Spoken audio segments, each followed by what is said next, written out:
Whaftai, Paiola Lauria, if you might, don't know for. Please be seated. Thank you very much.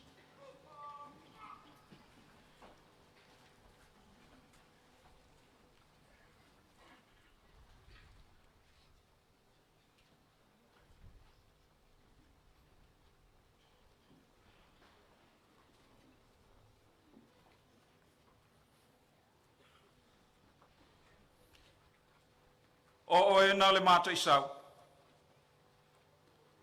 E si o mia oe le mamalu ma le viinga.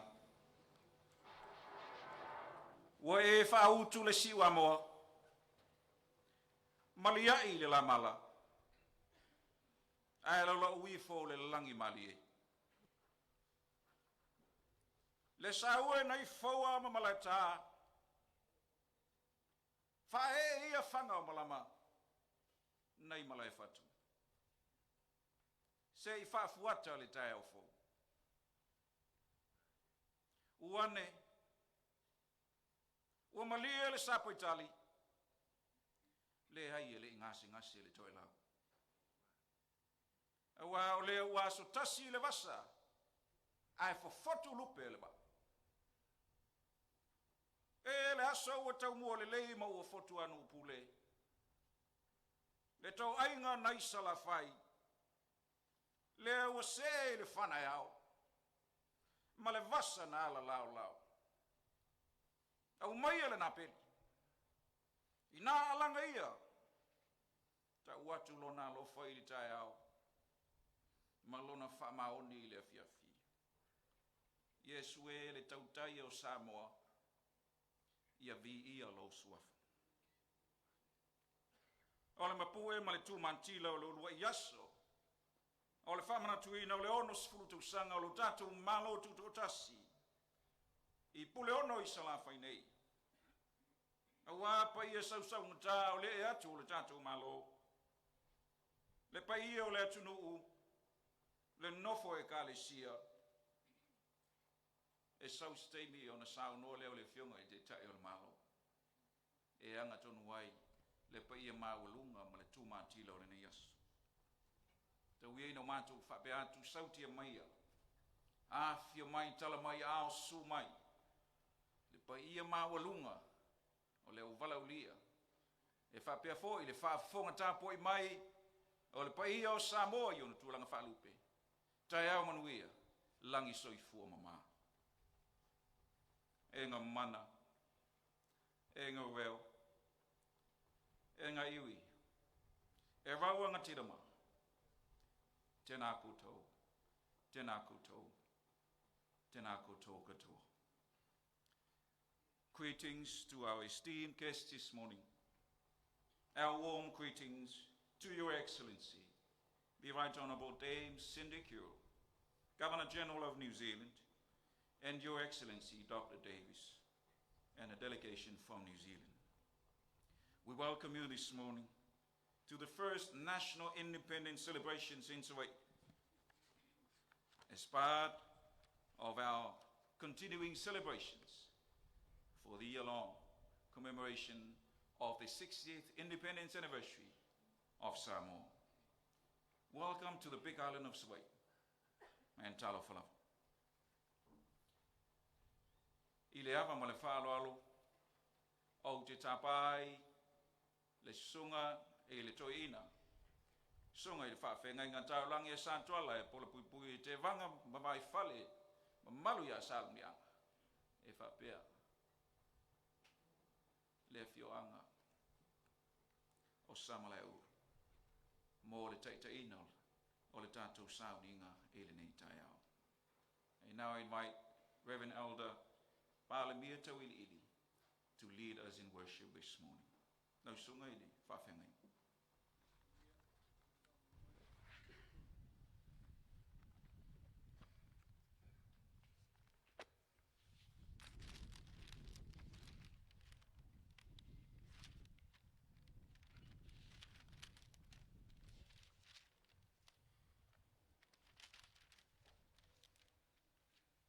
Leila wasaisi o tātou vai I le atua.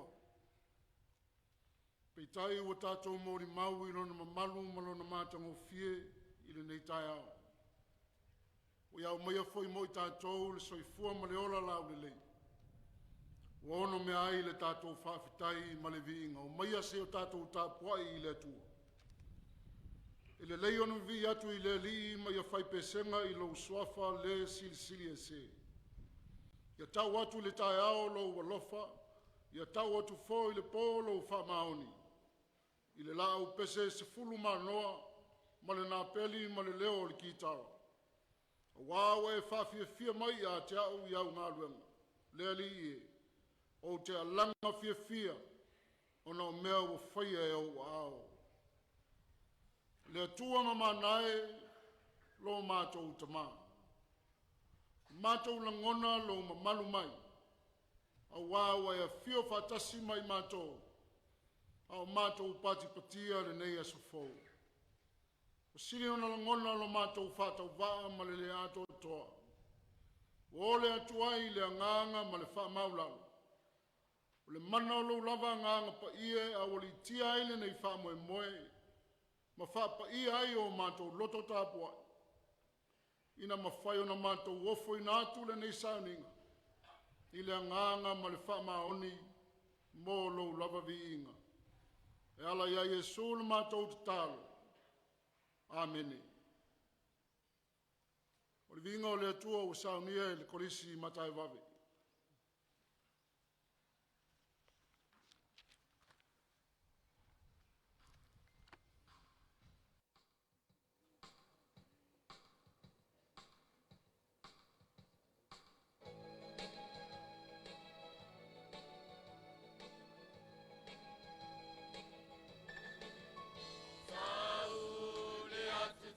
Nei, le pa peta I lo le lei.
tus filifilia o le nei aso tusai o le tusi faitau asa o le evangalia Luka i le matau po sifunu ma le lua. O lona fai upo e fas frutasi whangata mai le lima sifunu ma le iwa. Reading for today is taken from the Gospel according to St. Luke chapter 12, verses 41 to 59. I shall be reading only a few verses from this passage in the Samoan translation. O fionga o lo tātou wali, o usawe lafo le afi le larolangi, se a se mea o te toe manao iai, pe ana mune i lau. O lo papati songa o le a papati soina i au, o matuati ngā lava sa ia whai wina. Whaate o tau ea o usau e watu le file mū le lalolangi. O te whai atu i a te o tau e le ai, a o le whewai vai a. A wai a mata i nei o na pō e iai le fale, e tasi, tangata e tō lima, e whewai vai a i la tau. O le tō tolu e wha maasi sei ma le tō lua, o le tō lua fo e wha maasi sei ma le tō tolu. E whewai vai a i le tamā ma le atari, o le atali foi ma le tamā, o le tina ma le tamateine foi ma le tina, o le tina o le tane ma le avā lana tama, ma le avā foi ma le tina o lana tane. Whamanuia le atua i le tuspaia sa o whaitawina, tū maupe ia te ia lona vi inga. O filifilia e whaimatua le whaiupa e lima se furu ma le tasi, Whaate o tau ea o usau e watu le file mū le larolangi. Na o te whai atu i a te o tau e le ai, a o le whewai vai ai. Matua o le vai aso a toa, whaatua tua, mai e te tei. O le manatu o tu e a wau i le whaitaunga o le aso. E le o le file mū, a o le whewai vai ai. I have chosen verse 51 as text. Do you think that I have come to bring peace to the earth? No, I tell you, but rather division. The theme for today's reading, not peace, but division. The theme sounds odd. It doesn't really sit well in our conscience as we are in the midst of enjoying and celebration. But I suggest that we look and read this verse in its own proper context.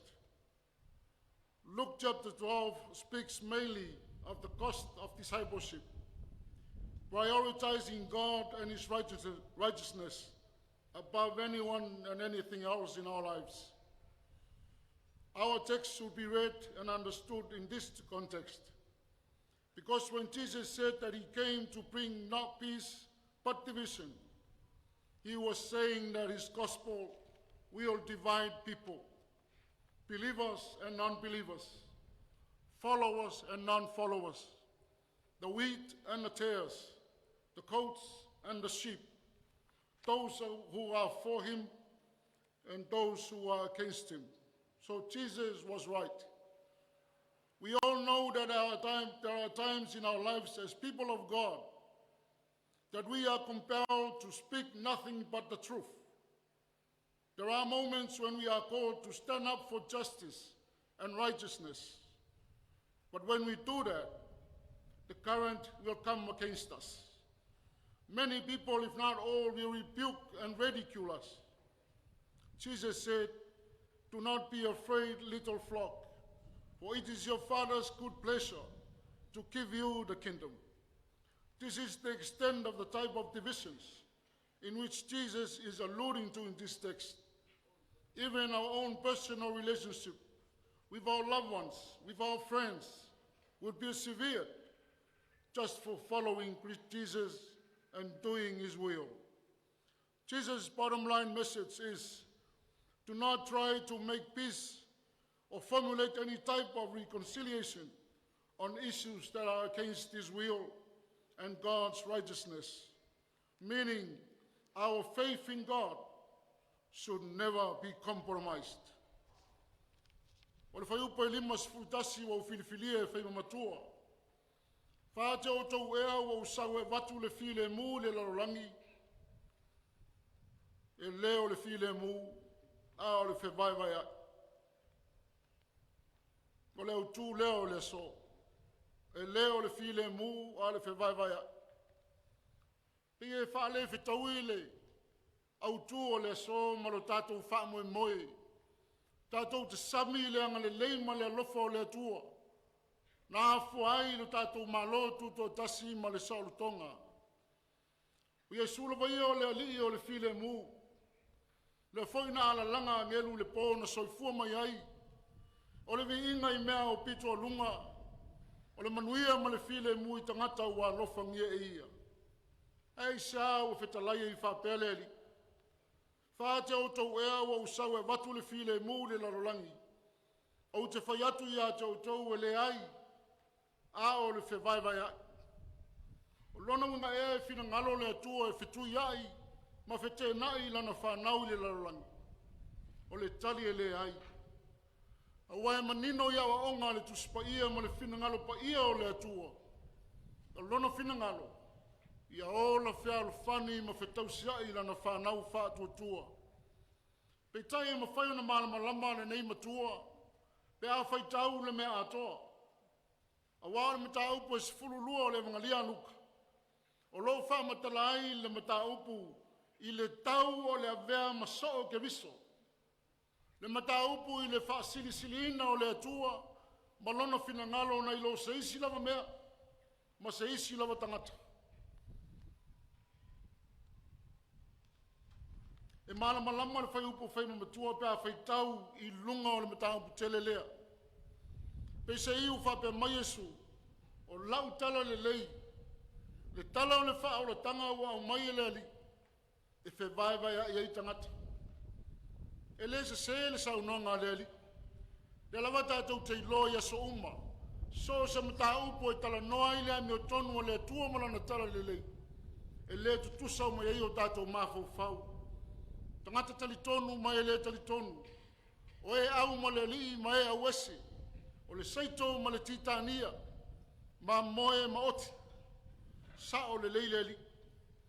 E ei foi taimi le soifuanga ma le olanga e te taua I lava, o na tū lai si tangata e tautala I le mea moni ma le ami o tonu. E tele I tū waso, e iei tangata tutoa ma loto te tele, e whai le mea tonu, whai le mea sao, tusa pe a. Au la tau ia pito I tele I tala ma upu o tangata. Fia le lei, fia atua, wha susu tulou, o upu ia matala, a o le whewai vai a inga nā le tau tala Iesu. O tangata e whewai vai a I ma whete nai, ona o lana tala le lei. E o lawa I o tātou so tanga wha le a inga, wha le tangata, e lulu ina whai ona le whai o le ami o tonu o le atua. O le whewai vai a I le nā, whai mai Iesu, e maua I le tala le lei pe hao mai. Peise iu whauto mai Yesu. Aua I o tātou tau mawhai. E whaia ni wha le leinga, ma o siosi ni mea whaafile mu, I mea e whete na I ai, tātou ma le whina ngalo o lona tamā. So se mea lava, e a whaina ma wha manua li ai le ai meo tono le atu. Ai manao le tangata e ufiufi e whaia I le while mu. E le se mea le leile nā. E tusa o onga tuspa ia. A whapu pou le whea o le limo tātou. O le tātou whātua tuanga ma le talito nunga I le atua. Aua lawa nei lualuangia. I nisi lava mea.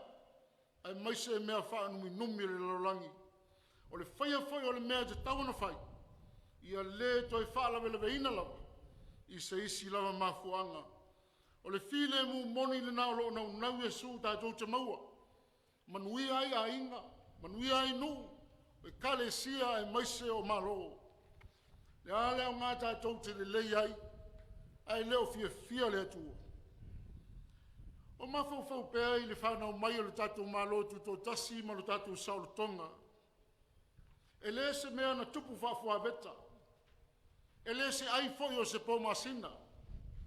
Ai o tausanga I tele o tau I vinga, o whinaunga, o talanoanga, o talo sanga o lava I taua mamisa. O le saulo tonga ma le malo Tutoatasi o Samoa. E le se tama le po. E le se tama foi na mai tama. Ai o le ai ma le matu pala na toma I langi. Le wha usunga ngafa o tato tua ama matua. Na sau sema I le atua. Tato o oi whaleseu masai ma o marie. I le afu le lingi ma le afu toto o tato matua a. E le fesilingia I lo loto. O tato matua a na saina na ngasua le tai au. O siam pini o le whaatua tua. O tama matutua o le tala lei o tali tonu maua. O le saulo tonga o Samoa. O le mea mai le atua. O le fina ngalo leo le atua. E na ia sao loto o tatou lava tangata e pūlea e tatou. O tatou lava tangata ma lo tatou malo.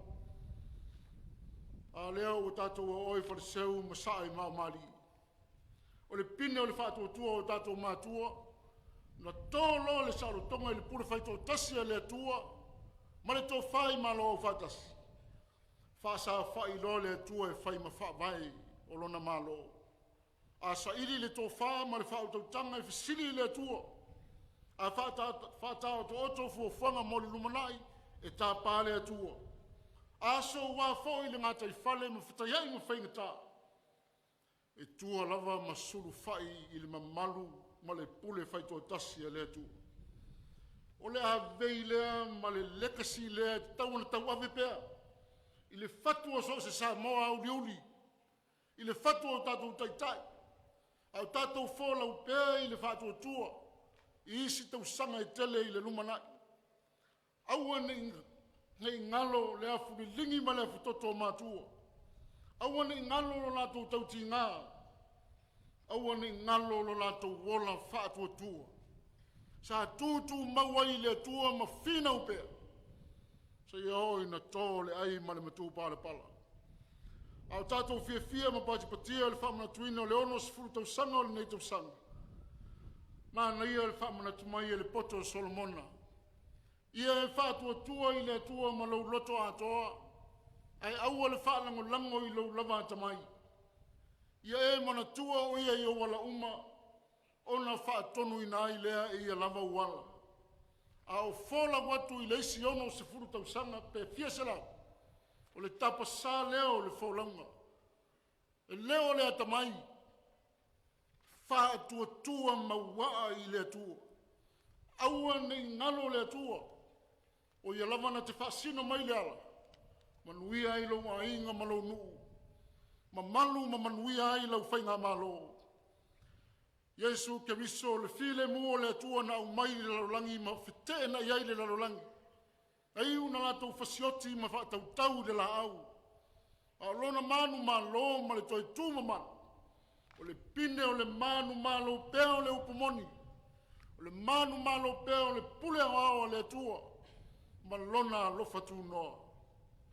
Manuia le whamana tuina o lo wono sifuru Tausaga Samoa. Tuma upea lo mamalu ma lo silisili ese. O au lava ia me tō tino talu na whaamai le larolangi. Le ai fōi se tasi po se malosi le larolangi na te mawhai o na veseina. Ia me tō tino mai lawa fio. Au matua fia o mātou loto tamai. I mōli mau o vavenga o lau alofa tu noa mātou te mōli mau ina pēa. Talu mai lava le ulua I aso na Tutoatasi aisi o mātou atunu e o mai le aso. E le uma o na mātou whaitau lau alofa. E le matalatala ina lau whama oni ma lau wanga le leitu mau. Mai o mātou loto manganga. O mātou whaafitai atu le nei vaenga o whaafiafianga. Ma le whaamanatu ina o le nei aso tā ua I o mātou wola. Whaafitai mo lo mātou tofi mai a te oe. Ai maise o le sao le tonga o whaatumutumu ai. Ina ua taitai o mātou lava tangata si o mātou atunu. Whaafitai fo I le tū mau pēa o le langolango sua. A o mātou wō ma mālo whaipaanga. O wheso soani le I lo mātou nāti nai. A wae lima vai Samoa. Whaafitai le nganga lue pēa o la u fio. whaatupu mea le lei, whamalo si au, whaalo tele. Au mātou whina upea e atiae a inga ma whanau. Atiae nuu mai tū malo o lau e kare sia malana mōri mau. Tai nane foi si o mātou malo, ma le ati na ina o tangata uma. Hawhetai lau tusipaia ma le nei wha manatu tā ua. O le file mūna e naunau mai mātou te maua. O a foi whetena inga. E tua lava i mani no lo walofa wha maoni. E tau ave ai le ola o tangata wha tua. Sei au atu i lo langi e wha wavau. Hawhetai foi i lui tau o whainga tā ma whawhita au le whenga i pēra ma taitai. E lui tau i nai pēra lo lato wola wha tua ma le ola tū mau. Wha lo loto i nai le ola talitonu. O oe lava le atua. E manui ai Samoa. Mātou whātou ese. I le savaringa umi o nei tausanga e tele. E lei titi o mātou vai vainga mo mātou toi lalo. Sulu whai atu i le nganga mau lalo. O oe o le tamalofa mātou tama ngano ai. Sei e whama mā Samoa mauna tangata. A lue mai pēr le mano o lo nganga i le loto salamo whama aoni. E o foina atu ai le ola i aso o toi. E au auna i ante oe i so seala. Mātou la foi atu le nei wha moe moe i ante oe. E ngata le malosi o le tangata malona poto o malona iloa. Au lea tua e sila i mea uma. Wha ma maluifo o fonga alofa. O lo mana malau poto. Ina ia uli masao le nei wha moe moe tā ua. I lona ulua i aso le nei. Se iau atu ina wha mai a ina ma wha taunu ina. Talo whapitoe ne e whamanuia tai o le malo. Maua pēla lātou tō whā. Maua le tō malie ma le tō tai. Sa ili e tupei a te oe mea uma. A wā le taita ina o loa tunuu. Ina ia mamalu pēa Samoa. Ma tali tonu o na tangata i la ua fio le atua sirisiri esi. Manuia mātou malo whaalo lungia. Na i malo fisoso ani pēa ilo mātou vai vai. O le tamao a inga, e iai pēa mo i lātou, ma o lātou foi tangata anu, o alo lofa maanga le lei mai. Pamanuia, whanau o mātou mafuta le nei aso, so se whala potopotonga, ai meise si o mātou motu nei Savaii. Mātou te tālo pēa, whea lava mātou te no nofo ai. Ia mātou maua le anganga o le whātua tua ma le talitonu, o mea le lei e whaia ma mea silisi. Whai pēa mō lau lava vi inga. Tu mō mai o mātou lunga o manei.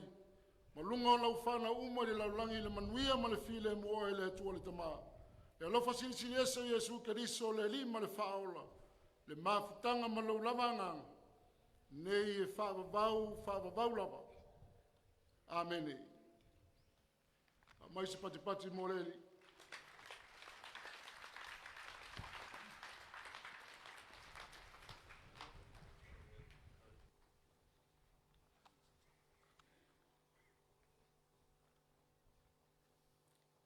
Lia il whaafonga le tuo, lana upu fola. Whaafta iatu lo sunga i toina, mo le sauni ngā lotu. Whaafea foi le korisi i matai vape, mo le langina o vi inga o le tuo. E ia te au le ava ma le whaalo alu tele, o te tapa ai ma le whaalo alo, le fionga i le taitai o le malo, le fionga i le tamaitai pāle mia, le fionga i sapa pito, fia me Naomi Mataafa, mo lana saunonga. I invite the Honourable Prime Minister, fia me Naomi Mataafa, for her address. Lau fionga i pāmia. Lau sunga i le taitai o le sauninga, lau sunga le toina pāmia tau ili malfitua.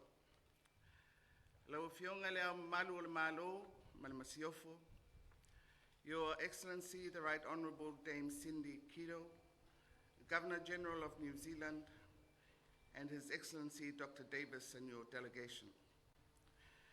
Laua fionga i le sui o le fono sui tofia. Laua fionga i le sui pāremia ma minister le kapineta ma minister langolango. Laua fionga i le whangawhitalai ma sui malu o le fono au whaitula fono. Lau fionga i le sui whaamasinosili, maali i matamaitai o le whaamasinonga. O whaululunga o mtanga aluenga ma whala potonga tu maoti, members of the Diplomatic Corps. Le paia, o le au whainga aluenga tutofia le atua o lo o tala whauto i so se tōvine i le atunuu. Le maluta wee o Samoa mai ona maunga mawalurunga, se ia pa ia ona papa tu loto. O le pa ia lava lea wa ainga matama, o tama ma ainga, tu mua mapule i tu au maa la taua, ainga i le tai ma le waa o fonati. E whapaia tu fo i le tāpua inga, a le fionga i le kovanasili ma le tāwhatolu o le whainga māloa tutuila mamanua, o pa ia ua sua ma le vai whanua, fufo mai tūlangi sa ole ma le launi msailua, a fio whatui ma tōtoo, ma upu i le manua tele. O pa ia sausaunga tā ia o Samoa, e afua mai i le onetai se ia pa ia fili ma pulitu. O lea ua popo i le laumua nei, a o lea fioanga, o tia malua manuvae, tino usi ma le maupu i asua, le alala tai o le fale fia ma le fale salafai, maupu ia te oe le lolonga ma le pule, ma le faitoanga. O le tai au ese le nei le tātou tala whasolupito. Talu mai le tātou lua i Tutoatasi le afe i se lau uono se fululua. Awa o lea ua tātou whesi le whai ma whailoa i se la whai nei. Mō le ulua i taimi, e wha manatu le ono se fulu tausanga o le tātou malo Tutoatasi. Ua tō i tua a polima, a ua utu le ngase o le toe lau. Ona o le tausinga alofa le atua, talu o na po ia si o tātou atunuu i le whaamai o le COVID-19. O le vala ma ale lea sa whaungata ai le whaatinoina o se whaamanutunga tele o le tātou wono sifuru tausanga. I le aso mua o Iuni, i le tausanga nei i tia whau i mulunu. Peitai, o se lao tā ua lea, sa mawhai ai o na to atu i tu malo uma o le atunuu. E whaatino a lātou whamanutunga i o lātou lava fio anga mā la whanga. O se whainga sa maitawina le matango fie o tā penanga ai tu malo ese. O le anganga ato lea, o lo ta ui ai le Polokalame o le pati o le onu sifuru tausanga o le tātou malo Tutoatasi i le tausanga atoa. O le whamoe ina ia mawhai o na awai uma le atunuu. Ma ia maua le awanoa o tangata uma e whai sawai i le samiina o le tātou Tutoatasi. O le ala foi lea na ai le finangalo i le komiti o tāpenanga o le Tutoatasi. Ina ia whaatino le nei sauninga i puleono nei. Ina ia sanga whata ua le anganga o le nuti mea whatasi o le atunuu atoa. Ua whaiva ese foi le ulupepe le nei sauninga. Awa o lea ua tātou whatasi ma le fionga i le kovana au le malo New Zealand, malona alii ma le au malanga mai New Zealand. Sa malanga whapito mai e awai Polokalame o le tātou Tutoatasi, malona nau ta inga, e fia asia le motutele nei se la whai. O lona awai mai, o le langi soifua lea o le whaawa upea o le tātou so o tanga vāvala lata ma le malo New Zealand, e ala i le tātou whea ngainga whaawo o lea ua atoa le ono sifulu tausanga i le nei tausanga. Samoa ua la ua o sina lo malo Tutoatasi. Oi ea na mafuai. E ui ina luta masauwa le tātou fōlaunga. Peitai e le o mawai le tausinga alofa le atua e se o tātou atunu. O a foi fatia o mawai i le tausanga i le whainga whiriwhiringa le atunuu a wā upu whai o le tātou malo. e le mawhai o na suia ai whawai papa o le tātou atunu. O Samoa e whawai le atua lona malo Tutoatasi. Ma e whesau wai o na ngafa, ma o na ainga. O le ala lea e tepa ai le to'o matangai le ata. A wao le tātou whaasino manga ma le tofi na tuina mai e le atua, e lautua i le alofa, ma le whetausiai. O manu lauti, ua whaata oto le tātou malo mo le ati nae o si o tātou atunuu. E laua lunga i le tofu sao uma o tangata, ma ia maua awanoa e tongi maa whaatasi ai, i tau mawhainga ua fua ina. O le sao Samoa e fautele, e a le puna oe, e a le whangao. Tātou te olo pito waa, mo tātou mulu lau foe whatasi, ina ia se e malu le sao Samoa. O le sanga whata ua o le whatino o le sao ninga o le Tutoatasi sa la whai nei.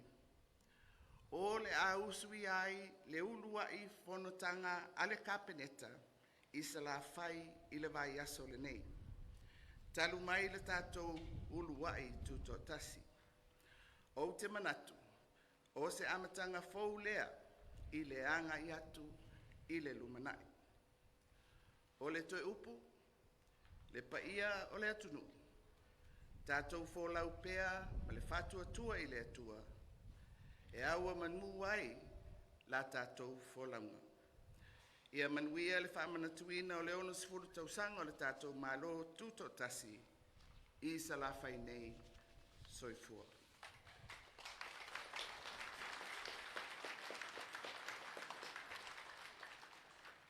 On this momentous occasion of our first independence anniversary celebrations in Savaii, we remember the sacrifices of our forefathers that laid the foundation of our independence in 1962. We are indeed grateful for this milestone in our history to come together to celebrate 60 years of independence with our people, families, and friends in Savaii. The unprecedented impacts of the COVID-19 pandemic led to many restrictions that we all had to weather for more than 2 years to minimize its deadly clutch on our country. This led to Cabinet's decision to hold a restricted official flag-raising ceremony at Tiafau Molinu on the 1st of June this year. However, it created the opportunity for 51 districts to hold celebrations in villages and communities all over the country. That was historical, and many of us witnessed the pageantry and festive celebrations across the country.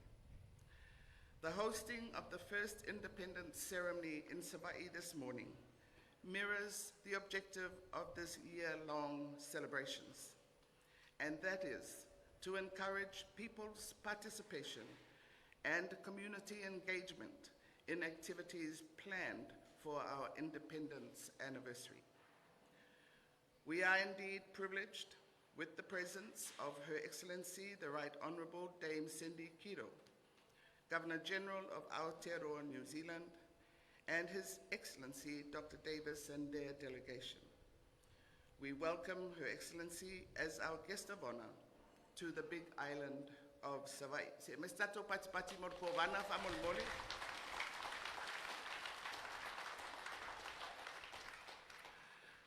We have traversed rough seas and turbulence, as well as sailed the crests of our successes through our 60-year journey.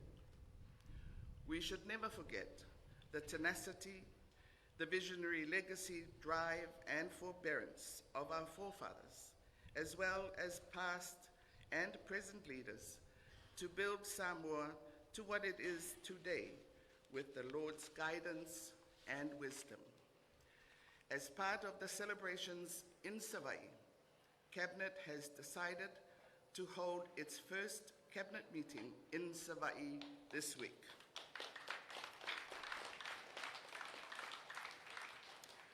This is a new beginning. Let us continue to sail with faith and look upon God and Foundation to lead Samoa safely into the future.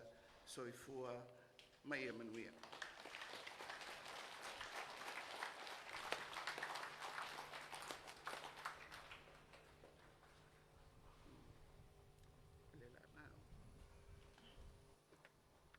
Paftai atu I le ufionga I le taitai o le malo, le ufionga I le tamaitai palemia, mo lau saunoanga matanga ufie. E ia te au le avatele, ma le whaaloalo, o te tapa ai le ufionga I le tamaitai palemia, o le ulua I tamaitai. Ua palemia talu o na whaamai o le tātou malo Tutoatasi, mo le sisi na e o le tangawai o le malo Tutoatasi o Samoa, I salawhai nei. O te Tausaga atu I le paia, o le walaulia ina ia o tātou tutulai, mo le taina, ma le sisi na e o le fua o le tangawai, o le malo Tutoatasi o Samoa. Please be upstanding for the raising of the flag of the independent state of Samoa. Thank you.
Paftai atu I le ufionga I le tamaitai palemia, Samoa se to e mai stato patitele, e le ngata e vi ai le atua, a o leu o tātou sisi na e le fua o tangawai I salawhai nei. Ia, a whio mai o tōna whanga, pai o la walaulia, please be seated as we prepare for the beginning of the March Past to be led by the police brass band and to be followed by the various schools who are with us this morning. Thank you to the principals and the teachers and also the organizations who are here with us. Ia, wa tāpena mai, ia le Savaii whaalalo, taitei mai, ia e le whaele, ale malo, ia ona whaasolo mai eilea, ia o whalaputonga, o aonga, o kolisi, o mwhai o na tātou au whaatasi le nei tai au, si o tātou pātupatia, le ulua I sisi ngā fua, le whamanatuina o le ono sifuru tausanga o tātou malo Tutoatasi I salawhai nei. Ia, tanu, le lua, ia, a whio mai e tātou Polokalame. Ia o le nā ua mai moa whaafonga le tātou atunuu I le nei tai au, I le sauninga whaapitoa a wā le whaamanatuina o le ono sfulu tausaga o le malo tutoatasi o Samoa e pei ona faatino i le taimi moamua i nei i le motele i Savaii. O tau whaafonga le sauninga lotu sa taitaia e le sunga i whaafeangainga, le sunga i toia ina i a Reverend Elder Palemia tau ili o le kalesia i whakasa mai sa malai ulu. Ia whatasi ai ma le sisi na e o le tangawai o le malotu tutoatasi o Samoa. Ia lea sa sisi na e le afionga le tamaitai Palemia, ia o le Palemia tamaitai mua fo i lea o le tātou malo ma le atunu. Le afionga fia me Naomi Mataafa. Ia ai le ngata fo i lea, ia ua whaafonga fo i lana saunoanga au tū, ma le saunoanga whamanuia o le nei tai au wā le whamanatuina o le malanga umi a Samoa i le onos fulu tausanga o lona mālotu tutoatasi. Le nei ua se e mai mo le taimi mua mua e whaatino i le motutele i Savaii. Ia o ese fo i langona o le nei tai au tapuala i le vava ai atu fo i le anga i mai o le mamalu le atunu le motutele nei Savaii le masaniai i tausanga uma o nei tausanga e ono se fulu lea fatua mai le tutoatasi o Samoa i nei le motutele Savaii tato mi ai le alofa ma le anga le leo le atua pe o le sau noa te mai taipa le mia ia o le alofa o le atua na ia taitai mai ai Samoa e ui le tele o fita ma whainga tā sa mai peta iane ia o lea o tātou tau nuu le ono se fulu tau sanga.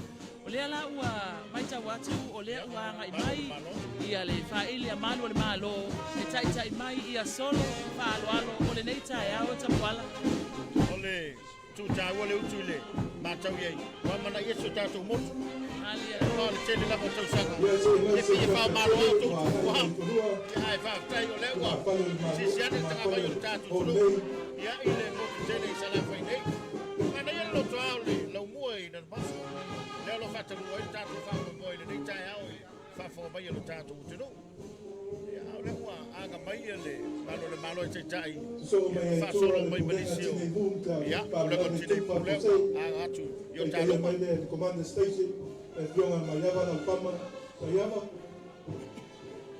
University of Samoa le ua Toi mai le skulu la whainga luena se vai. University of Samoa i nei Savaii lea ua fofo mai le lātou Savaii anga i mai i le no fuanga o lo a fio tuai ia malo whaalo alongia i nei tai au. la tuia le motele i Savaii. National University of Samoa. Ba te ko fiele. Lalo taina. Ba nei le tau. I ono Professor Alex Keroma. Pea e tau wha malu mai le tai au a lea lava va ai atu ia o lea lava e toa mai e le uia i fo e lau palasi fo i se timunga le nei taimi. Sa vili nei Don Bosco. Se taimi mo mole o mai ta puala i nei lea. Sa wa umalava le mawelangona le.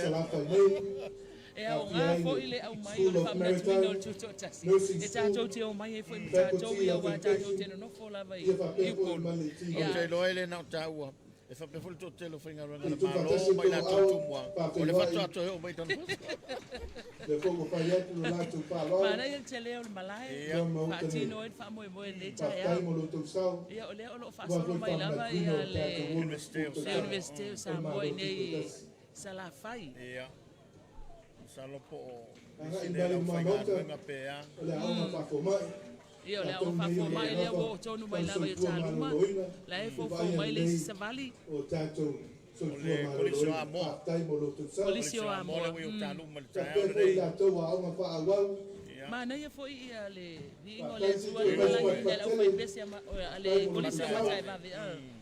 Ma nei ia si ufonga nei whanau nei tai au. E tau matau le utu i le whanga solonga mai o aunga ele o aunga uma. Ele o le a whai ato le aunga. E whauringa mai na o nisi. Le whai masui o le aunga. Stasi nei o kolisi. Kolisi tu simi. Stasi kolisi le kanesia. O le mai tau atu Polokalame, pu'u o Polokalame o nei tai au. Lona winga la.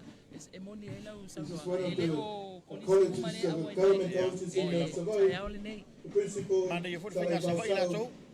Talangafa. Ia ta ape au lo yele langona foi le mau mau pe na umi. Ioi. Le pe tatou tumwa se wa umi ke le foi. E pupu mali a mea Savaii. Mo ile le saunanga. Ava yatu I sungai Komiti EFKS Samoa City College. Tasi o polisi. Ia. Leva I tono si tātou atinu tātou ina foi. Ia ia o le taimi le tapola o la fo ie whiangai ni si o whanau masuenga. Mo I lava. Pe o le ala le tau mai tau atu le a wai mai ei whanau. O le kolisi le mtata se le kare si le weo taluma. Le lo soto sunga le pule e ma foi le nga whaiaonga. Ia, o le uwawa yatu ia, o le kolisi la le salangina vengo le tua. Matai vale. Eu foi le lato sao I vingo le tua le tai au. Ia muia foi nei whanau. Io O le wala tō waulia mai mas whai sao I le whamana tuina o le ono se fulu I nei le motele sa la whai. mo I lava. O lo lato taimi le nei. Io e. Ia, ma o le ai foi le o lo lato tai au. Wa pepese le ulua I fua I le motele I sa la whai. A wā au ina mātutua whanau nei. Ona tō e whapea atu lea isi tupulanga lai la loa. Whapea. Ia o le taiki tonu ale anu ia I samani le anu ia ia mato au. O le awhai ia le pepelo tangata ia. E wila vai le I pese I le tai au. Ia, baba ia to le ua. Anga mai le manu malo. Yeah, so aonga foi baptiso. Ia le kale Baptist School Isale. Whapea wele ise manu malo I nei sa la whai. E fai tele, I foi la onga ia sau, ia ma le tele o. E foi lea onga I tua I whale a lili. Io e. Ma si umu ia. Tasi nei a onga ua mawalunga la foi le la sanga o ia. O tua tele foi I alo ma whanau a lea tunu ua ave lea onga lea tua o ina. Oni le nei.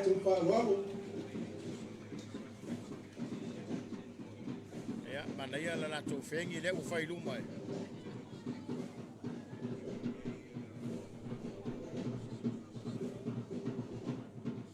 E la wanga I mai ia le kolisi o palauli. Ia. Kolisi o palauli lea e pei le la tau au la kapi under 18.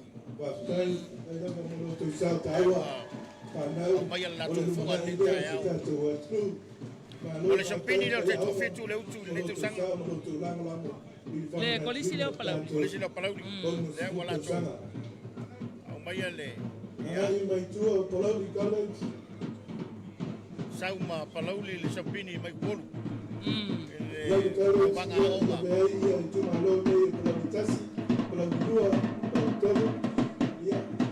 Manaya le la toninga. Mata go fie toninga kolisi a onga I nei le motele sa la whai. Fie Savaii o whai ana o la tau. Mawalo le ava no whai loa. Tō tele le inga whai au. Tō tele le pisenga o whai a onga. Ia. Mata go fie foi le la tau toninga. Manaya. O le va ona tā pena ia na ia onga wan wha moe moe o le so. Tanga luenga o tālonga manganu.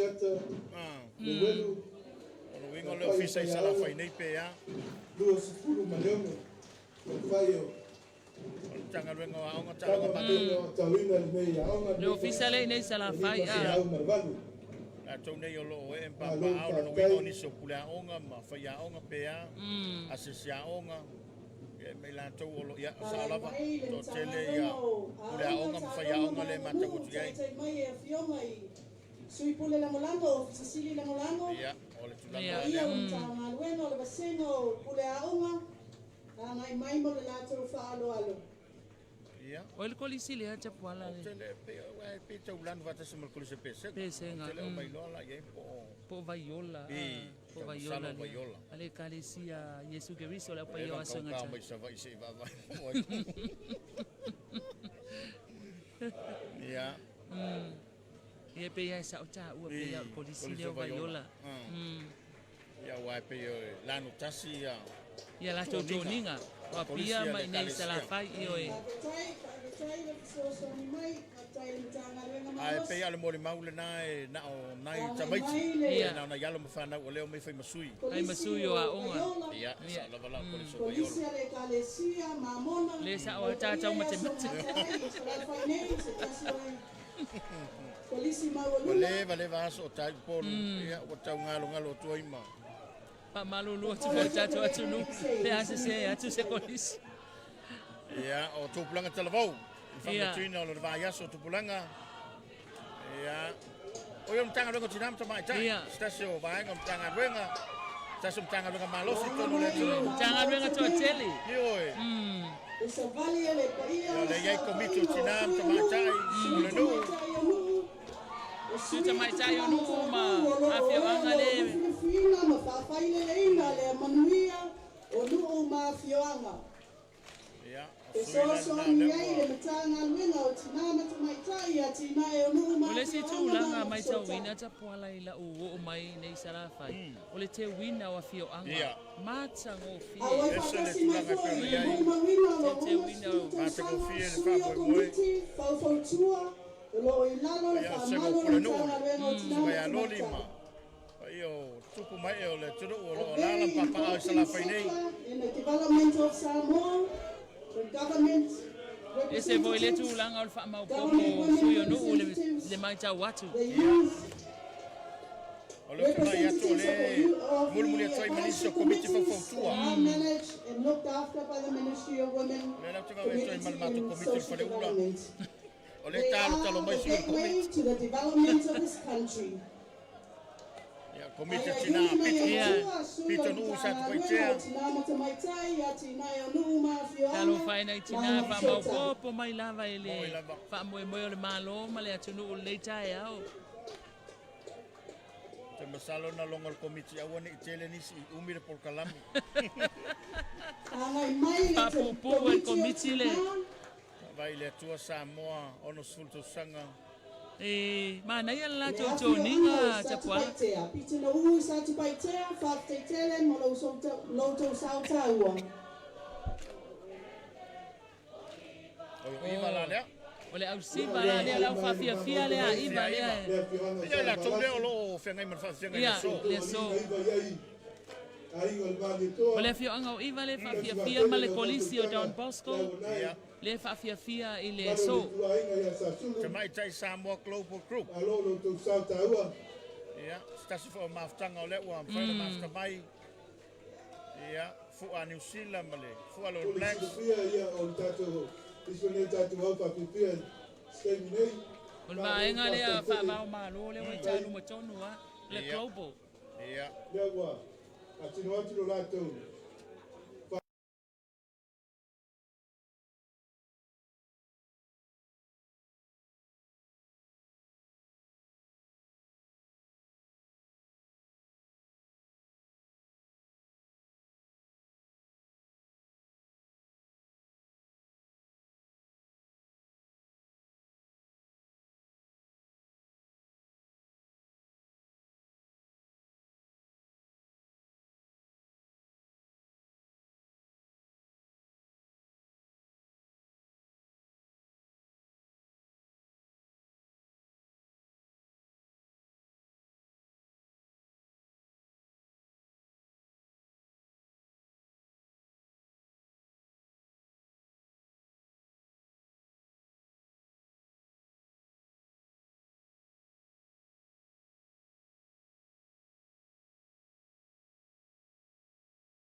le tau ai o Savaii o se tau na au le lei.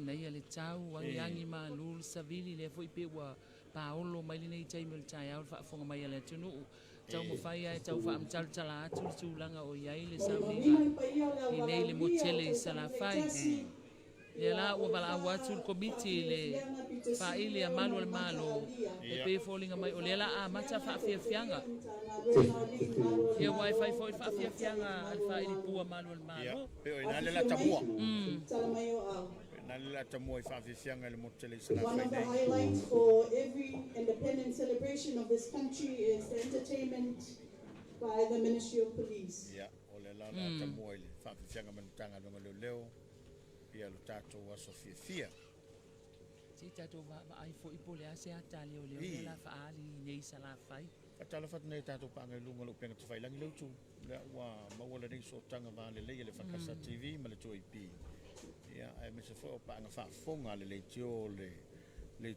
ale todo ia o lo fa fonga mai tu e fio le todo ma lo le sa il nei taiao ia ma we pe fa we pe sa va ngede fo ngi va ya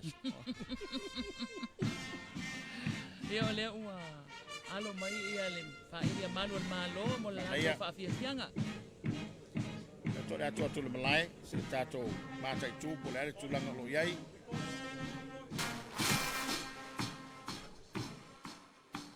Tu fatasi o to wa pati patia le tanga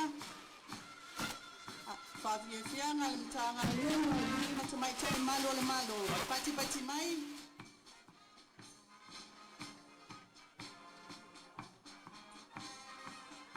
Malo Savaii wa fio mai e pati al fai lo mai no tato uno sfulu Tausaga pati mai mole fa fianga wa ngai mai malai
You was on a run now, running up to somebody.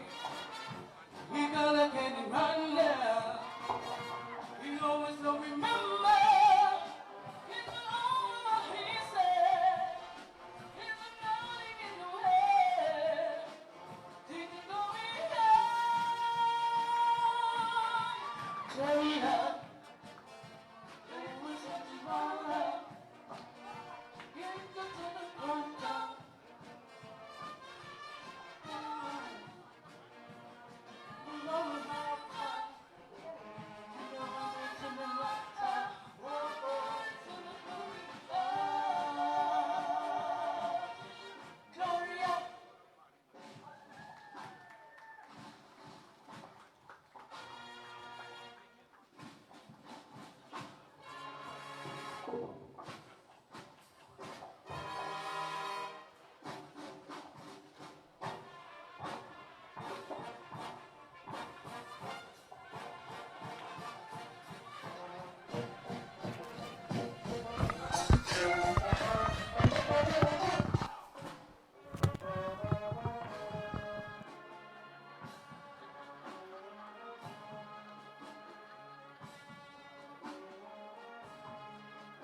matele ko ringa mai o tau pai e pa tino mai tu lana i tālonga ena mata ina ai lo tātou tau pai ga tālonga le Commonwealth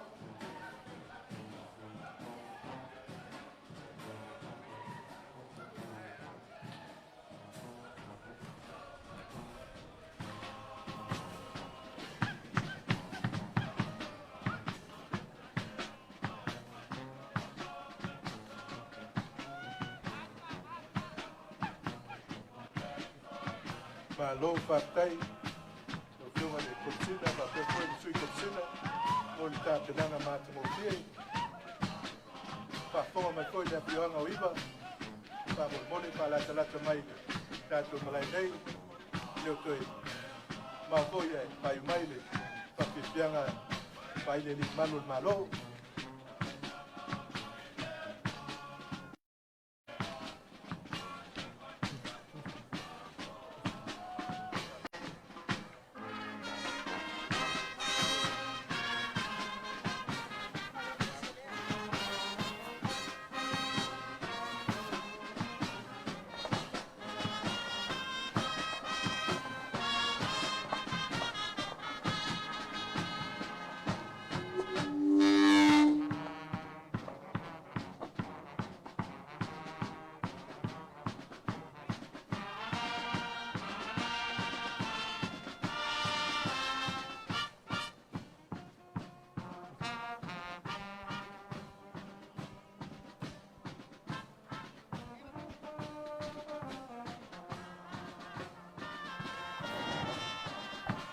Was it a spring? As spring became the summer, who'd have believed it'd come along? Hands, touching hands, reaching out, touching me, touching you. Oh, sweet Caroline, good times never seem so good. I've been in God to believe I never would, but now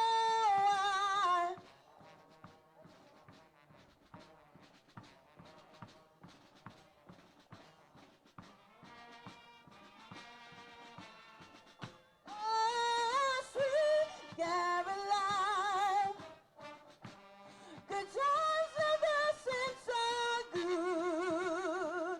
Oh, I've been inclined to believe I never.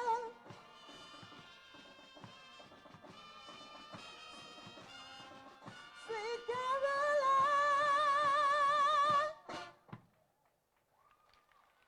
A round of applause for the Ministry of Police, for our police brand. As they conclude the entertainment for us this morning, one of the things that we are famous and proud of, that we don't just enforce the law, we are natural entertainers, we are singers. One of the skills that Samoans are known of. So pati mai le pai o le walaulia ma le mamalo Samoa o poto pati mai mo le whawhiwhianga ali ma tamai tai leo. Aftai lau whionga le komisina mo le tāpenanga.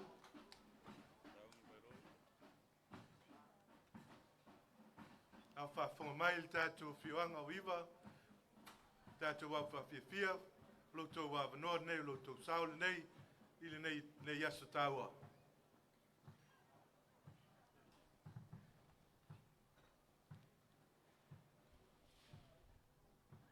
Mole si whia lau walaulia, le pai o lau walaulia, lau whawhiwhia aiwa o tāpenaina lele. Sunga il whawhengainga i a tonu mawafu, whapele mamalu le kalesia. Lea whai o lau whawhiwhia e 5 ia maua lau i loa foi le kalesia i whawhiwhianga i pei o na masani ai. O lau atuai man whaloalo, tātou au siwa. Lo tau taimi nei. Whaftai.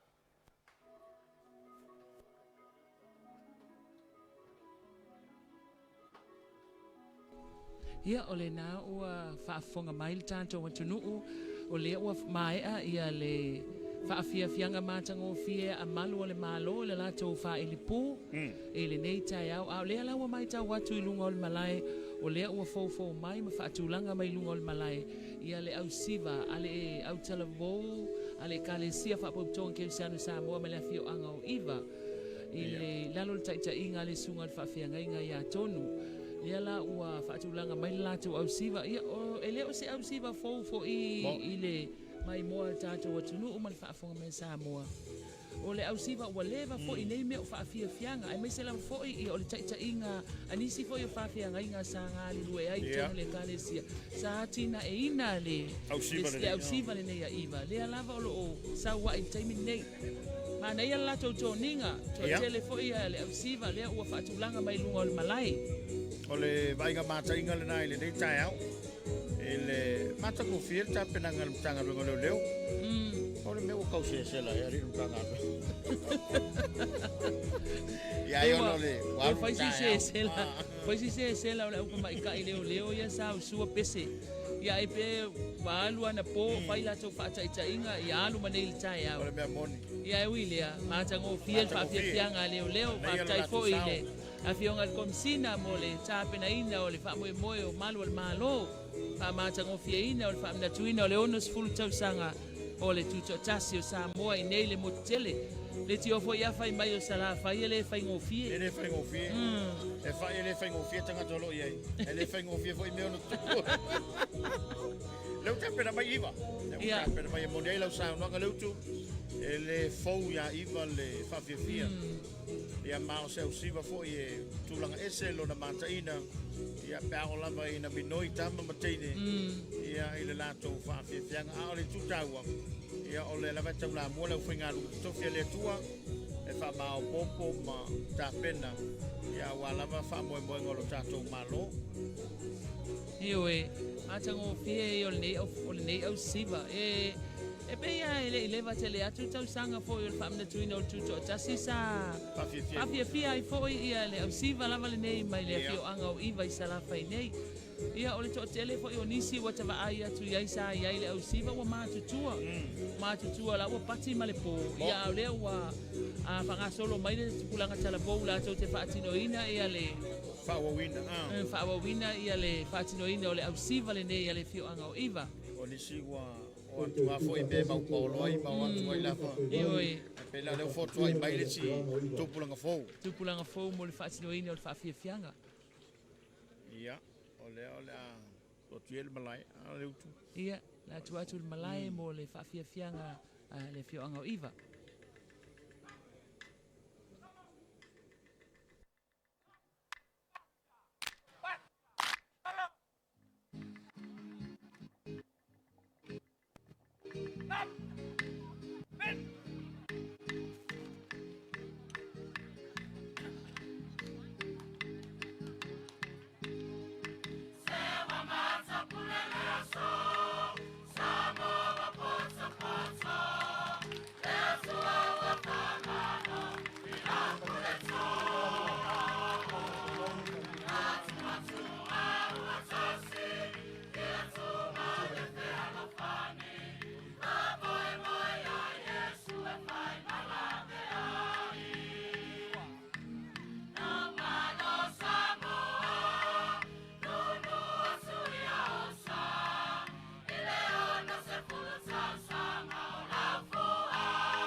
Mai maua pe ana i loa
Ia o le na ua whaafonga mai mua mai fo e tātou atunuku i le whaafiafianga matangofie mai le awhiawanga o iwa e pe o na sila fo i le tātou atunuku ma mōli mawina le matangofie le whaafiafianga tapuana a le awhiawanga o iwa ia e leo se au si whafonga leva fo i pe lama na o tāua o leva fo i whaafiafianga whaapene o Polokalame te tele le tātou mālo i Tausaga ua mawai. E le ono se lama iwa ma le style foi le wana whawhiwhianga. E le ngā tau whātunga o tāanga.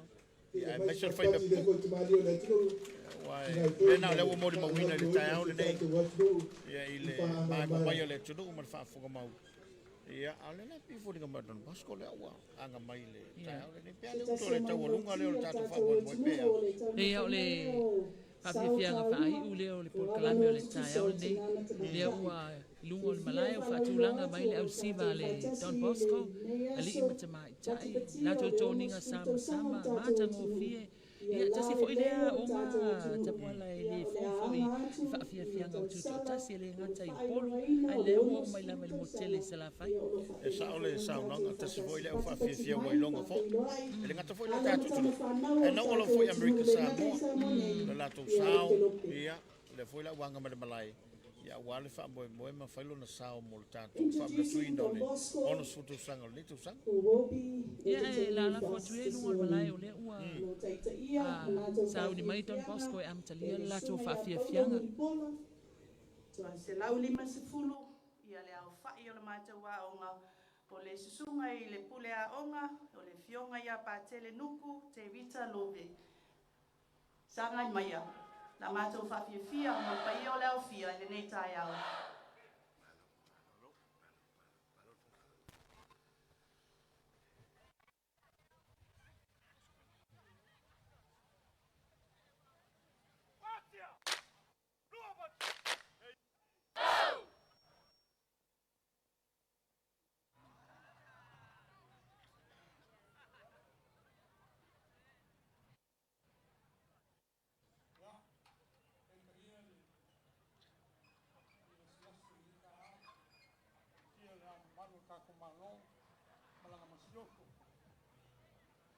Io kai kai sanginga. Oile. Fiona kapinga. Fiona palmia malka ko kapinga. Malole. Foi como dia. Mas ele. Ka kol ka fianga o ka ko. Maloko ko kasi Samoa. O posko le la fafia ni kaiao. A uma lea ka olunga le fiona le malas. Ya, o se. Pai lo aku le mo ngi kaiao fa failawa. Batia! Robot! Hey, hey! Batia, Savaii! Pati mai le malo tato wa fia pati mai.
Tai pati mai le mamalo le au fia le tapenanga Bosco le nei Tausaga le ulua i taimi wa fai lo mai mai le ono se fulu Tausaga o Tutoatasi le motu tele i Savaii le ono i Savaii pati mai le motu fai mea mawhai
Pati mai le mamalo o tātou au fia. Hawitai lau fiona le matele tāpenanga. Hawitai le malo le aina whai aonga ma lau mua malosi. Don Bosco, polisi, tata SS, le kalesia katoliko i Savaii. Pati mai.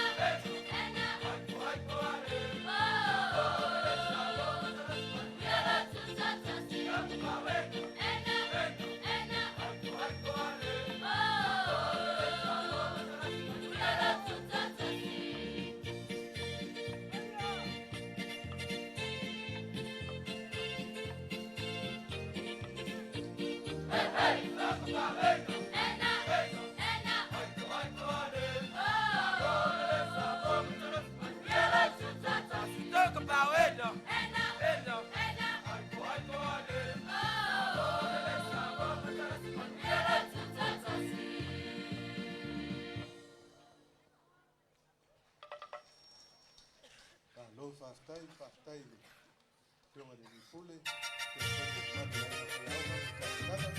que salta a rua, o família já que facilitar o valor, Pule o que nem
wanna know,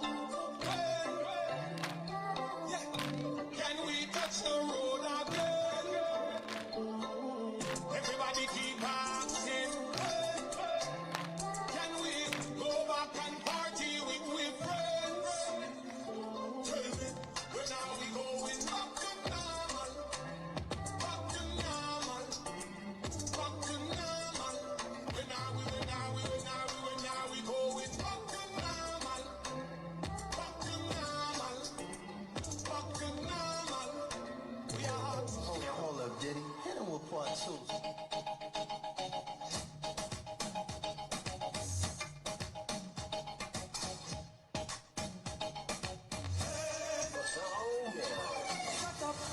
And bend over, top and top, top and top and top and top and top and top and top and top and top.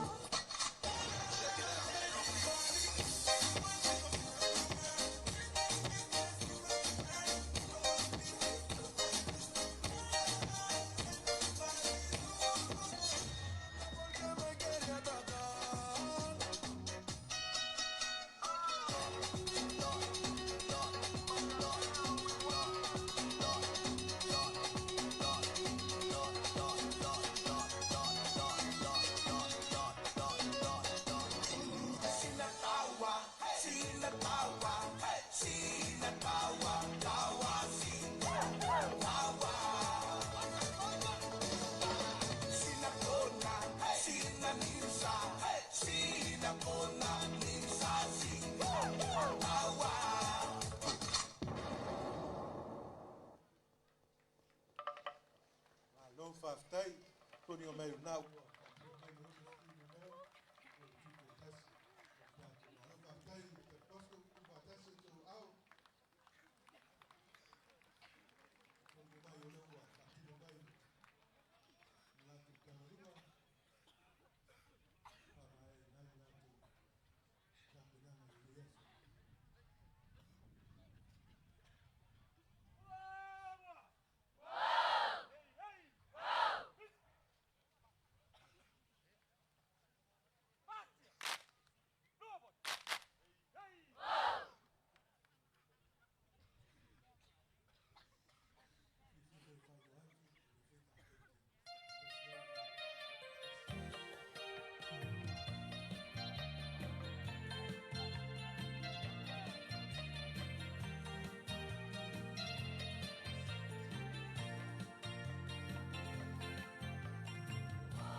Evangelist Don Bosco ia lau fionga i le lipule fionga patele ia fa pe fo i la inga fia onga ia fa malo fa aftai de lau mua li mai tai ia fa pe fo i tapenanga uma fa aftai tele ia mo lo to fa fianga ia wal tatu fa mo ma ulunga ne yaso fa aftai atu ia i Tausaga o Samoa ia i ne yaso ia mesfoi ia o le sunga ia tai o taia o le sampino lo langi fusi o le cruiserweight.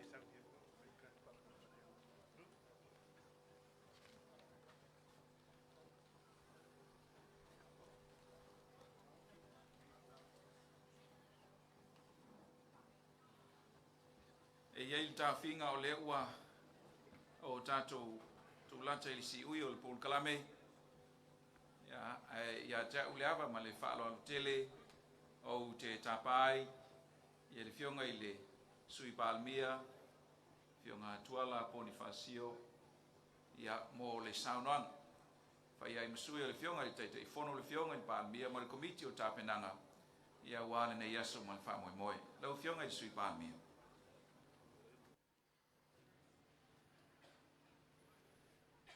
E le taitai o le sauninga, lau sunga le whaiwhiau tuina, palemia tau lili rupena. E fio le au mamalu le malo, lau fioga tui pale li whano, wale toa soa lau vi le lua, ma lau masiofo. A fio le sui o le fono sui to fia, lau fioga tapu sa tele le mamero pati ma le whaletua. Le Kovana New Zealand, the Right Honourable Dame Cindy Kiro, and Your Excellency Dr. Davis. Le fio le fioga le tabai tai palibio Samoa, o fioga fio be, Naomi Matafa. Le fio le foga talai, le sugar pali, taeo masipau. Le sui Faamisionare, lau fionga niava mata tua tangaloa. Ma le mamalu o Samoa o potopoto le ne yaso. O lea ua tiri pa o le uto e pei o le fai vai vai. Ua toki foi pa tau le ave, le wha moe moe o le ne yaso sa to faina. Wa ua tau fai puea le matila ma le o feloa. Ino wa e manu le wha tama soali inga. O le wha manatuina o le Tutoatasi o le malo Samoa i Savaii nei. O le ala lea, tātou te wha manu ma wha whetai whatasi i lo tātou atua o le wha vai lea o Samoa. Ua umau na tolo tau matu palapala i saunuanga le fioga li taitai o le malo. O le taitai fono fo i lea o le komiti o tapenanga o le whamanatuina o le ono sefulu Tausaga o le Tutoatasi o Samoa le fionga le tamaitai palibia. Ai alo o tau awhawhio mai matala mai a ao. E manatu e leto e tau whailoina wa ua nofo sila fia i Samoa i le so malona wha moe moe. Tau lava o lea ma tau te le sola gungu, a wala le bafua li i le whaafonga ana pule ono, i Savaii nei, Savaii e moni lava, o oe o le motu whai mea mawhai. O leo wa mua au taulanga, o lau tali malo, o tau diusina lau whaalo alo, se ua malo le whai o le whaiva. O le taulanga o mea uma tātou te whaia, o le viinga lea e foi i lea tua. O le ala lea tātou te whapea ne lava, o i tātou o au auna lea o ngā. E iei le taofi, e ui so mātou nauna watu, e ne ia vea mala, o le se o le iai matau, ma le atoa i atu i liu o waa. Alo fagia pule ono ma le tātou watu nuu, Ia mangalo ilo o tau whenangalo whaatamali se whaale tonu o le komiti maana tāpenanga. O na whapea lea, sau se teimi tātou nuru lima ma whaato whaa. Au mai ia le mawaenga nai le whalipunawa, tātou te mawai ai le so, pe awhi furia i o tātou tua, ia tu mau lo tātou whalwhani. O le mawaenga fōi nai me sepa, ia tu mau i ova i lo tātou wā. Aua ne ngā solo au, tō le timu pepo i sāle nuu. Aua ne ngau au tā, pe la lafo foi o savili. Aua foi ne ngau sia to, pe solo le fue tā pa au maainga, pule ono masalafai. Maua pea le soi fua lau de lei, i la fioga i le ama malo le malo Samoa ma le masiofo. Ia lagi maina pea le soi fua au auna o le fioga le tabai tai palibia. Le fioga ia fia me Naomi mataafa mulinu le lua. Le mamalu ese ma le lava loa o le auwala ulia ai ola le tautalanga soi fua ma ia manuia.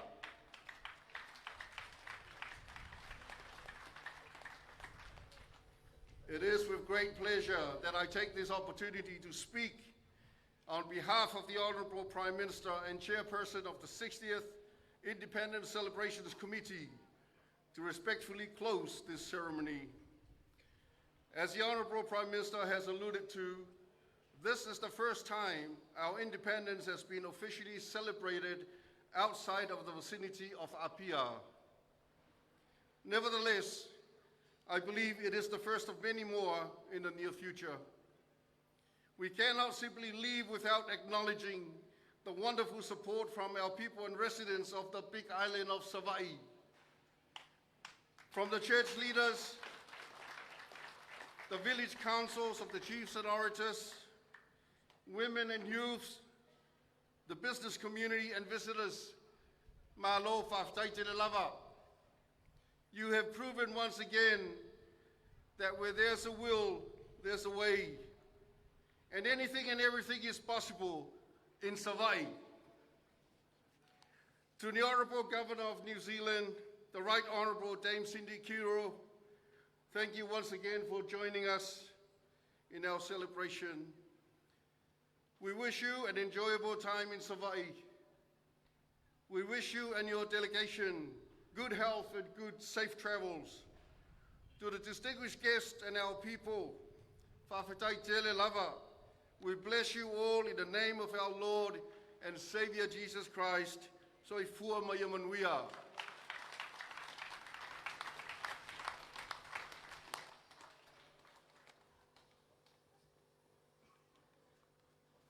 Whawhetai atu mo le saunoanga pau i lau whionga i le sui palmia ia o le sui teitei whono fo i o komiti o tāpenanga o Tutoatasi whawhetai malele.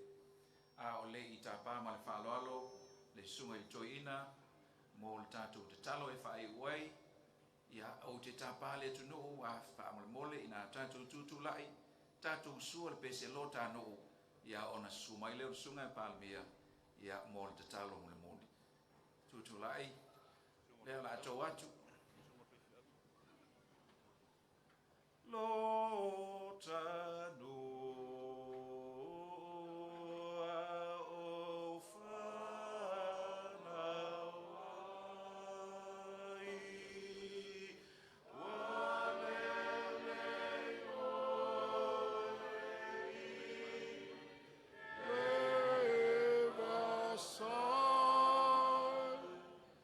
Who are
mātou leo loa le atua lo mātou tama. Wawa mātou wa ai lo malu wa moli maufoi lo whamaoni. Mātou te talo o mea o le lei ma mātango fia o le nei la vaso whamanatu. Ia foi atu le whai ma vi inga o lo lava suafa. A wā foi ni mea o le o iai le tau whainga lau whanau. Wha pale pale mai lo mātou vai vai. La mātou saone tu ua mata ape. Te tālo pēa le li ia le atu. Tu mo mai o mātou lunga o manei, ma lunga o lau whanau umai le lalolangi. Le manuia ma le lofa silisi ese oe le tamai. Nei e whaavavau lava. Amene. Ia, le atunou, ia mai se whaamanuia tele, i le nei aso leua maea le whaamanatuina o le ono sfuto sanga lo malo Tutoatasi i Savaii nei epe. Mais se whamunianga mo le kovana o ao New Zealand epe. Se whamunianga mo le atua epe. Ia manuia toa ega nei aso whaafatai. Ia, ole naua sila mai mo mai lo tātou watunuu. Ia ele Polokalame o le whaamanatuina o le ono sfulu Tausaga o le malo Tutoatasi o Samoa. Ua whaai uina ma le manuia pe lava o na silafia. Ia o le taimi mua le nei ua whaia mai ai salafai nei. Ia le whaamanatuina o le Tutoatasi o Samoa i lana malanga mai le ono sfulu Tausaga. Lea whaato amwhai lea o le whaatino i salafai. Ia e mole fo i le whaamalo i le tātou malo i se tō wha wae e masi i mai i salafai nei ia le whaamanatuina o le Tutoatasi. E mai se lava ia o le Tausaga se tele tapuala lea ua whaamanatuina i salafai nei. Salafai e le whaingo fie. Ia le tātou atunu ma le whaafonga mai o le nā ua whaewina le Polokalame ia ua whaapea fo i o na tūtula i atu ia le au wala au lia, e maisi o malo whaalo alungia, o le awhionga i le kōwana au au, le Governor General New Zealand, o le tātou malo whaalo alungia, whaapea le awhionga le tamaitai pāle mia, ia ma le mamalu o le malo, whaapea le au wala au lia, o mawhai o na mōli mauina, whaamoe moe le aso, o le tautua le nei, a le siufonga o Samoa le tu AB, ua whaava alua, ma le TV, a le EFKS, ia awa le au ina tu sao atu, i lau whaafonga, ma lau sila mai moa mai, ia o le whaamanatuina o le ono sfulu Tausaga o le malo Tutoatasi o Samoa. Nei Tausaga o se tūlanga foi wa ese tapuala? Mali e lava leu tue tātou te whafo i alevinga i le tua. Le ua taurungane lo tātou whamba moe. Ia a olo o maua se taulang le lei. Maua i alo whangia le whamboe moe o le tātou malo. Ia e mese i tātou uma. Ina ua taurunga ma le manuia le tāpenanga o le reiaso whamalo foi. Ia i le mamalu lo tātou te rou. Ia olo mai mo mai. E mese i lunga lo penga te whailangi. Ia whape hoi paanga le tātou tuaipi. Ia olo whaafonga mai. Ia tālu si le lo foleri. I le whangasolonga o Polokalame mo le nei vai aso. Wape o le lato e foi tu moa e whaawa wai. Mo le nei vai aso. Ioe a tapuala ia olo o whaawau whaatasi lava ma Polokalame o le te wila. O le taimile nei o la fo ia i Polokalame o le te wila o lo whaanga solo i tūmua. Ia o le ai whaamanatu i nei i salawhai. Le ono sfulu Tausaga o le malo Tutoatasi o Samoa. Ia o le tautua le nā le tuaipi ma le TV e whakasa o wa alua o wala o mai moa ma lau whaafonga anga Samoa. E whaamalulua tu fo i lau whaafonga mai ma lau mai moa mai. O le a fo i se ngangana ua sala wa le tau tamali i lau whaafonga mai. Ia malu a vei fale i o tau pinangalo. Ai o le tautua lava au auna i le mea e ngata i le mawhai. Tau mawhai au wā le tautua ina o lau whaafonga anga ma lau mai moa. Ia ai mo le teiminei a tapuala ia whaasoifua ia i le tātou atunu. Le atunu ue ia o le nāua sauno atu le utu. Ia e whai mo mātou sui. Ia e tālu sia ia tātou maua se whaamanatuina o le ono sfulu Tausaga. Auli atu i le whai unga le Tausaga fou. Ia aolo maua pelo na soifua lau le leima lo mātou malosi. E tautu ai lo tau paia ma lo tau mamalu. Ia tātou whenai foi tō mua. Toe o ia i le tātou tautua. Ia mamomoli ele soifua le tātou. Ai salawhai e. Whaafatai tere lava. Awhikai morkalinga o mātou. Ia malo mātou malanga mai tō mua. Onu ia nei i tae ao le utu. Foi atu le tautua le tuaipi. Whaafatai, ia. Ai whaasoifua ia le tātou atunu. Whaasoifua ia mo le tae ao.